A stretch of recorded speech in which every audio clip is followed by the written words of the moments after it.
জায়গায় এসেছি, সমাজের দায়িত্ব নিচ্ছি, আমার পরিবারের দায়িত্ব নিচ্ছি, আমি দেশ গড়ার দায়িত্ব নিতে চাইছি। কেন? এই মানুষটির জন্য। তিনি একা। আপনি একবার ভাবুন, যে সময় বৃহৎ ব্রাহ্মণ্যবাদীদের একটা চক্রান্ত চলছে, তাদের উন্মত্ত একটা দামামা চলছে, সেই সময় দাঁড়িয়ে এই ভদ্রলোক সওয়াল করে যাচ্ছেন। কোথায়? পার্লামেন্টে। কি সওয়াল? যে আমার সমাজের যারা নিচু স্তরের মানুষ, যাদেরকে অস্পৃশ্য বলা হয়, যাদেরকে আনটাচেবল বলা হয়, যাদেরকে আমরা যদি শূদ্র বলি, শূদ্র নয় অতি শূদ্র বলা হয়, সেই মানুষের জন্য লড়াই করছে কে? যার নামের পেছনে ডিগ্রি যদি লিখতে হয় প্রায় 1.5 থেকে 2 লাইন লাগে। এতগুলো ডিগ্রি তিনি অর্জন করেছেন। তিনি যদি শুধু ওই ডিগ্রিগুলো নিয়ে যদি বাঁচতেন, ভারতবর্ষের হয়তো সবথেকে বড় কেন হননি জানেন? এই আপনাদের মতো আমার মতো। আমি আজকে এখানে দাঁড়িয়ে কথা বলছি, ওই মানুষটি যদি না জন্মাতো, আমার গায়ে এই কোট, আমার প্যান্ট, আমার কথা বলার অধিকার ছিল না, থাকতো না। সেই দায়বদ্ধতার জায়গায় থেকে আমরা কিন্তু আজকে এই জায়গায় এসেছি। সেই জায়গা থেকে তিনি বলে গেলেন, দুঃখ করে যখন পার্লামেন্টে তিনি জমা দিচ্ছেন সেই আজকের যে সংবিধান, তিনি দুঃখ করে বলে গেলেন, আমি ভারতবর্ষকে সোনার ভারতবর্ষ তৈরি করবার জন্য এই সংবিধান দিয়ে যাচ্ছি। কাদের হাতে? ভালো মানুষের হাতে। দুর্ভাগ্যের হলো সত্য, সেই সংবিধান চুরি করলো একদল দস্যু। আজকে পরিণত করলো আমাদের, যে আমরা আজকে অস্তিত্ববিহীন, আমাদের আজকে কোনো অস্তিত্ব নেই। আপনারা আজকে দাঁড়িয়ে দেখতে পাচ্ছেন চারিদিকে যে দামামা, এসসি এসটি ওবিসিদের উপরে যে অত্যাচার, সব জায়গায়। আপনারা যেখানে চাকরি করেন সেখানে, যেখানে আপনি বাড়িতে থাকেন সেখানে, যেখানে আপনি বসবাস করবার জন্য চেষ্টা করছেন, সব জায়গায় অত্যাচার। কি সুন্দর অত্যাচার গুলো, একবার যদি ভেবে দেখুন তাহলে বুঝতে পারবেন অত্যাচারের মাত্রাটা কিরকম। একজন বাবুন এসে মানলো সেটা একটা অত্যাচার, কিন্তু আপনাকে যদি না মারি, আপনাকে যদি তিলে তিলে মারি, আপনি যদি কোনোদিন বুঝতে না পারেন যে আপনাকে মারা হচ্ছে, একটা উদাহরণ দিয়ে বুঝতে পারবেন। আমরা শিক্ষায় শিক্ষিত হয়েছি, একটু ওই রেস্টুরেন্ট, এই শিক্ষাটা কে দিয়ে গিয়েছিল? বাবা সাহেব লিখে দিয়েছিলেন, ক্লাস 8 পর্যন্ত বিনা পয়সায় শিক্ষা। আমরা সেই শিক্ষায় শিক্ষিত হলাম বিনা পয়সায় থেকে। তারপরে আমরা মাধ্যমিক পাস করলাম, মাধ্যমিকের পরে higher secondary degree, master degree, PhD এগুলো সব করেছিল। করার পরে এই বাবা সাহেবেরই কতগুলো দেওয়া নীতিতে আমরা চাকরি বাকরি পেলাম। শিক্ষাটা যদি সেই সময় না দিত, আমরা পেতাম না। কারণ আমরা যদি তার আগের দিকটা দেখি, আমাদের শিক্ষিত হওয়ার জায়গা ছিল না। গুরুচাঁদ ঠাকুর পড়েছিলেন মক্তবে, মুসলিমদের একটা মক্তবে পড়েছিলেন, তাকে কোনো টোলে ভর্তি করানো হয়নি, তিনি পারেননি। আমার সমাজের মানুষ কেউ তখন শিক্ষিত হননি। উনিও শিক্ষিত হতে পারতেন না যদি মহারাজ ওনার সাথে যদি সাথ না দিতেন, তিনি যদি বিলেতে যদি না পাঠাতেন। তাহলে আমাদের চিন্তা করতে হবে সেই শিক্ষায় শিক্ষিত হওয়ার পর আমরা আজকে কি করছি। তিনি লাস্ট বলে গেলেন যে তোমাদের সংবিধান যখন আমি দিচ্ছি, তাহলে তোমাদের একটা কাজ থাকবে। সেই কাজটি কি? আজকে যেটা নিয়ে আমরা গর্ববোধ করি যে একটি ভোট আমারও যা ভোট, যিনি লক্ষ লক্ষ টাকা ইনকাম করেন তার ভোট, যিনি কোটি কোটি টাকা ইনকাম করেন তার ভোট, যিনি প্রেসিডেন্ট তার ভোট, সব সমান। কে বানান? উনি বানান। তার আগে আমাদের ভোটার অধিকার ছিল না। যারা ট্যাক্স পে করতো তাদের ছিল ভোটার অধিকার। আমরা তখন যে মানুষ, আমার ট্যাক্স তো দূরের কথা, আবার যুক্ত না, তাহলে ভোটের অধিকার আমরা পাবো কোথায়? তিনি ভোটার অধিকার দিলেন। কেন দিলেন জানেন? হঠাৎ করে ওই মানুষটার মনের মধ্যে কেন এটা আসলো? উনি তো বলতে পারতেন যারা ক্রিমিলিয়ার, যারা পয়সা আছে তারাই ভোট দেবে, তারাই দেশ পরিচালনা করবে, তারাই দেশের শাসনভার দেবে। তিনি বুঝেছিলেন যে আমার মতো একজন শিক্ষিত মানুষ যে সারা পৃথিবীতে বন্দিত, তাকে এই দেশে এসে যে অপমানিত, অত্যাচারিত হতে হয়, তাহলে আমার থেকে যারা কিছুই জানে না তারা কি হয়, তিনি উপলব্ধি করেন। সারা ভারতবর্ষ কি করে উপলব্ধিটা করেছে। উপলব্ধি করার পর তিনি এই অধিকারটা দিয়ে গেলেন। কেন দিলেন জানেন? শুধু আপনারা আপনার ভোট দিয়ে আপনার নেতা সেই জায়গায় পাঠিয়ে আপনার সমস্ত অধিকার বলবৎ করবেন বলে। কি হলো?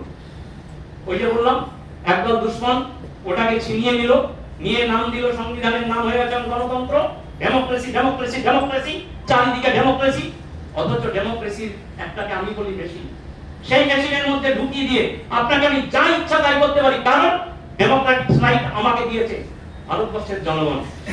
কত পার্সেন্ট দিয়েছে সেটা অন্য প্রশ্ন, কারণ আমি ভারতবর্ষের জনগণের ভোটে নির্বাচিত হয়ে ডেমোক্রেটিক রাইট পেয়েছি, সেখানে আমি যা ইচ্ছা তাই করতে পারি। আজকে ভারতবর্ষের চরিত্র সেই জায়গায় যা ইচ্ছা তাই করতে, আমার মনে হয় এটা দরকার, করে দাও, কারণ ডেমোক্রেটিক রাইট ভারতবর্ষের লোক দিয়ে দেয়। কিন্তু বাবা সাহেব চেয়েছিলেন অ্যাকর্ডিং টু প্রপোর্শনে, অর্থাৎ যার যত সংখ্যা বাড়বে তার তত ভাগিদারি। যদি ভাগিদারিটা থাকতো তাহলে কিন্তু ওরা ওই ডেমোক্রেটিক রাইটস এর নাম দিয়ে আজকে আমাদের এই জায়গাটা পরিণত করতে পারতো না। দুর্ভাগ্য হলেও সেটা সত্য, আজকে সেটা পরিণত করছে। আমরা যারা এসসি এসটি আনটাচেবল, আমাদের ছোঁয়া যদি মানে ছোঁয়া তো দূরের কথা, ছায়া মারা গেলে তাদের জাতটা এত বড় ফুলকচি, সেই জাতির নাম দিয়ে আজকে ভারতবর্ষ কোন জায়গায় নিয়ে যাচ্ছে বলছে একটা দেশ হবে তার নাম ভারত, ইন্ডিয়া নয়। একটা জাতি হবে তার নাম হিন্দু, একটা নেশন তৈরি হবে। আমরা যদি বলি যে হিন্দু যে কথাটা আছে তার যে লিখিত যে প্রমাণ, সেই প্রমাণের যিনি স্রষ্টা তার নাম হচ্ছে মনু, তার যে লিখিত বই তার নাম হচ্ছে মনু সংহিতা। সেখানে যে কথাগুলো লেখা আছে সেই কথাটা যদি আজকে আমাদের উপরে চাপিয়ে দেওয়া হয়, তাহলে আমরা এই জায়গায় বসে এই মিটিংটা করতে পারবো তো আগামী দিনে? আপনি আপনার সম্পত্তি নিয়ে থাকতে পারবেন তো? আপনি আপনার বাড়িতে ছেলে মেয়ে বউ বাচ্চা নিয়ে ঘর সংসারটি করতে পারবেন তো? সবটা উত্তর হচ্ছে না, আপনি পারবেন। কারণ মনুসংহিতায় বলেছে যে শূদ্রদের কোনো অধিকার নেই, সম্পদের অধিকার নেই, তাদের জমি কেনার অধিকার নেই, কোনো অধিকার নেই। যদি অধিকারই না থাকে তাহলে আপনার বাড়িটা আপনার না, আপনার জমিটা আপনার না, আপনার চাকরিটা আপনার।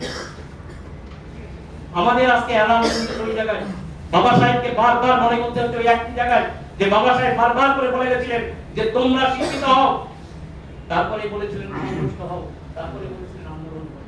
আমরা শিক্ষিত হয়তো হয়েছি, সংগঠিত হইনি, হতে পারিনি। এবং আমরা তারপরে আন্দোলন তো দূরের প্রশ্ন, আন্দোলনও করতে শিখি।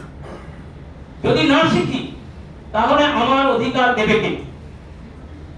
ওরা কোনোদিন আমার অধিকার দিতে পারে না। আজকে আমরা যেখানে বসে আছি, আপনারা একবার ভাবুন, এখানে সমস্ত মানুষ তারা কিন্তু একটা নির্দিষ্ট স্যালারি পেয়ে, স্যালারি তারা পায়, মাস গেলে তারা একটা মাইনে পায় তাদের কাজের বিনিময়ে, কাজটা পেয়েছে তাদের শিক্ষার বিনিময়ে। বাবা সাহেব বলে গেলেন ব্যাক মানে ব্যাক টু দ্য সোসাইটি, আমরা পে ব্যাক করব না। আমরা যে কাজটা করলাম সেটা হচ্ছে আমার নিজের বাড়িটা কিভাবে দোতলা হবে, আমার মেয়েটা কিভাবে ভালো জায়গায় থাকবে, সেই কাজটা আমরা করে গেলাম। শিক্ষার জায়গাটা বলতে বলতে অন্যদিকে চলে গেলাম। আচ্ছা বলুন তো, শিক্ষা যদি ক্লাস 8 পর্যন্ত সবাই সমান হয়, তাহলে এত ধরনের স্কুল কেন? একটা ইংলিশ মিডিয়াম, একটা বাংলা মিডিয়াম, একটা মাদ্রাসা, আবার একটা সরস্বতী স্কুল। এই স্কুলগুলো কেন তৈরি করা হয়েছে? আমরা তো সবাই এক জায়গায় পড়াশোনা করতে পারতাম, যার হেড অফিস উন্নত আছে সে বেরিয়ে যেত। করা হলো না। কেন করা হলো না? যখন আমি পরীক্ষা দিয়েছিলাম তখন আমার কোনো একটা কি বলবো, একটা আপনার ওয়েস্ট বেঙ্গল যে আমাদের জয়েন্ট হতো, সেই জয়েন্টের একটা রিপোর্ট, সেখানে দেখা যাচ্ছে যে কাট অফ মার্ক দেখা যাচ্ছে বাইরের ছেলেদের অনেক বেশি হয়ে যাচ্ছে, অর্থাৎ ছেলেদের বিশেষ করে নমশূদ্র কমিউনিটি। ফলে তাদেরকে ওখান থেকে বাদ দিলে, ওখানে কন্ডিশন ছিল যে প্রথম থেকে নাম্বার আস্তে আস্তে সেখানে যাবে, তারপরে এসসিরা, তারপরে এসটিরা এভাবে নামবে। কিন্তু দেখলে এত বেশি, তখন ওরা বললো যে না, এটা তো হবে না, এটা করলে তো কেলেঙ্কারি, সব এসসিরা যদি সিট ভর্তি করে ফেলে তাহলে তো আমার কাজ কোথায় যাবে। সঙ্গে সঙ্গে ওরা প্যারামিলি ইংলিশ মিডিয়াম স্কুল করে ফেললো, প্রাইভেটাইজেশন করে দিল শিক্ষাকে। ফলে কি হলো, ওদের পয়সা ছিল, ওরা কিন্তু প্রাইভেট স্কুলে পড়িয়ে দিল, আমরা কিন্তু পড়াতে পারলাম না। সঙ্গে সঙ্গে সিবিএসসি, আইসিএসসি বিভিন্ন ধরনের বোর্ড নিয়ে এসে আমাদেরকে একটা খেলায় মাতিয়ে দিল। আর মধ্যে থেকে কি করলো, বাংলা মিডিয়ামের স্কুলগুলোকে আস্তে আস্তে ড্রাইভ করে দেবো, শুকিয়ে দেবো। কেন শুকিয়ে দেবে? কারণ গ্রামে তো বাস করি আমরা। আমি যে গ্রামে বাস করি এখনো সেখানে মাটির রাস্তা আছে প্রায় অনেকটা জায়গায়। সেই গ্রাম থেকে যখন একটা লোক উঠে আসবে, কলকাতায় চলে আসবে, তাহলে কলকাতার বাবুদের একটা সিট কিন্তু আমি নিয়ে নেবো, এটা ওরা করতে তো পারি না, এটা পারার কথা। সঙ্গে সঙ্গে ওরা গ্রামের স্কুলগুলোকে ধ্বংস করতে শুরু করে। আজকে গ্রামের প্রত্যেকটা স্কুল প্রায় ধ্বংসের মুখে, আপনারা জানেন। যদি শিক্ষা যদি জাতির মেরুদণ্ড হয়, আমার কথা না, পণ্ডিতেরা বলে গেছেন, তাহলে মেরুদণ্ডকে যদি ভেঙে দেয়, সে লোকটি কোনোদিন উচ্চ হয়ে দাঁড়াতে পারবে না।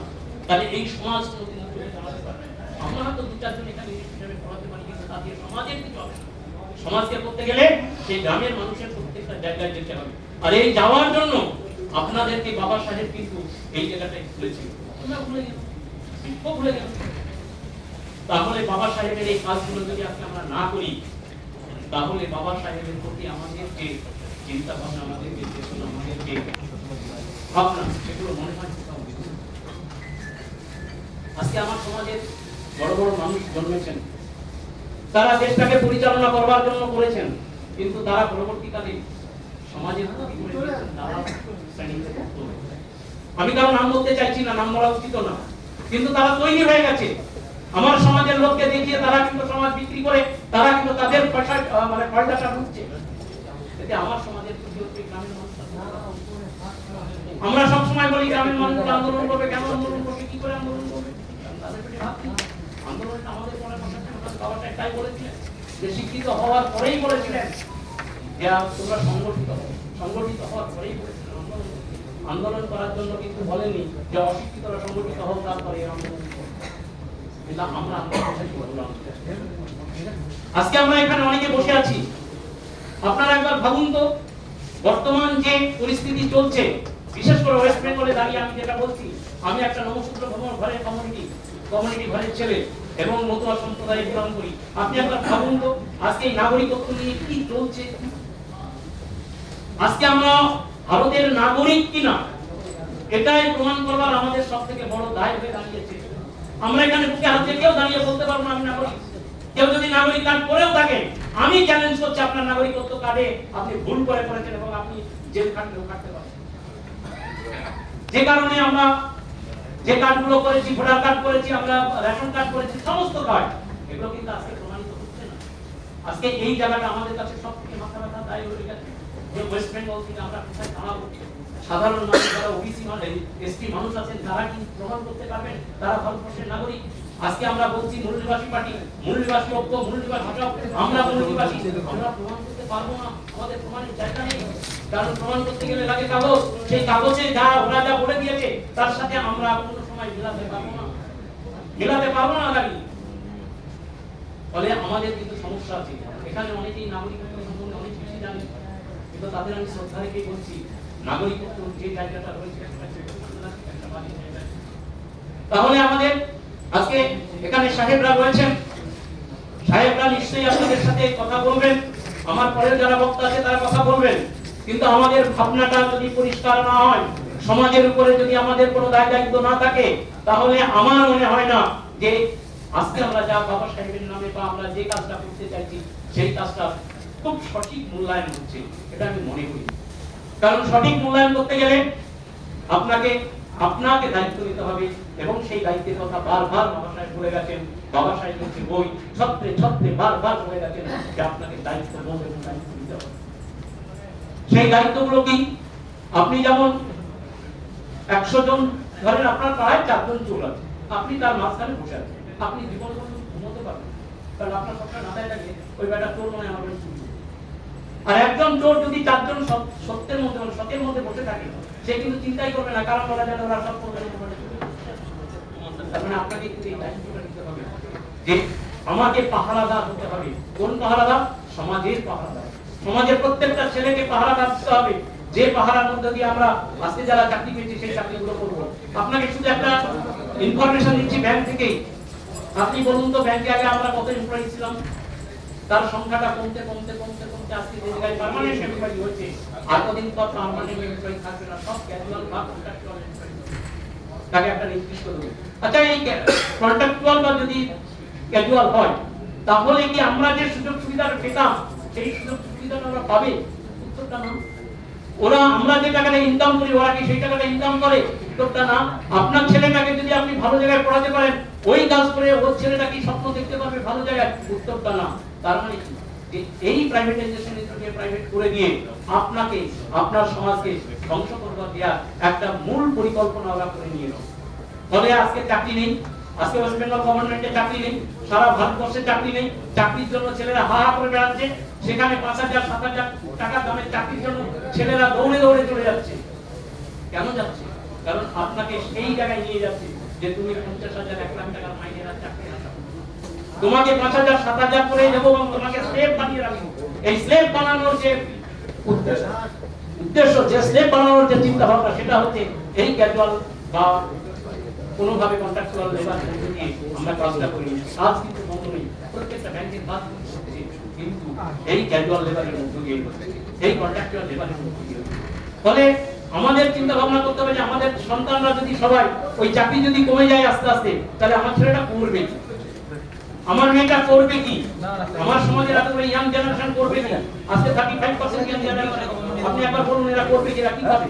তাহলে এদের সেই লাস্ট ডেস্টিনেশন হয় চুরি করতে হবে, না হলে দাঁড়ি করতে হবে, না হলে মাস্তানি করতে হবে, যেটা আজকে সারা ভারতবর্ষের রাজনৈতিক একটা কি বলবো, রাজনৈতিক একটা ইয়ে চলে গেছে যে রাজনীতিতে ঢোকো, ওটাই তোমার চাকরি, জনগণের কাছ থেকে টাকা লুট করো, তুমি বড় লোক হও, যতদিন তুমি রাজনীতি করবে। ওই ছেলেটা কিন্তু আমি রাজনীতি কিভাবে